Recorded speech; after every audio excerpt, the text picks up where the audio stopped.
มีด้วยพร้อมเพย์โอเค จัดไป พี่สุดยอดเลยอย่างเงี้ยมีพร้อมเพย์ด้วย แล้วห้องไหนยัง พี่ทำไมเป็นเบอร์ทำไมพร้อมเพย์พี่เป็นเบอร์นางสาวพี่ มึงนั่งสบายเขาอยู่ ขอลูกนึกส่งพี่ มึงสบายกว่าเขาเอาพระอาจารย์เอาไปข้างในเลยเดี๋ยวไอ้เทพเดี๋ยวเลี้ยงมันเอง เดี๋ยวข้างนอกนะ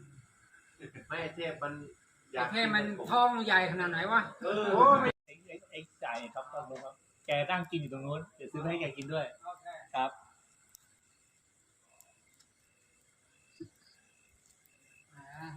น่าจะปิ้งไว้เลยนะพ่อค้าเนี่ย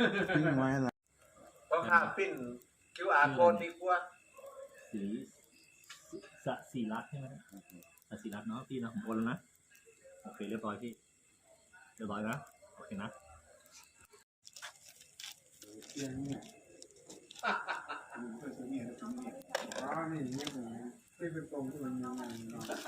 มึงยาเว้ยนะเขาสอนเลยเนี่ย บ่ได้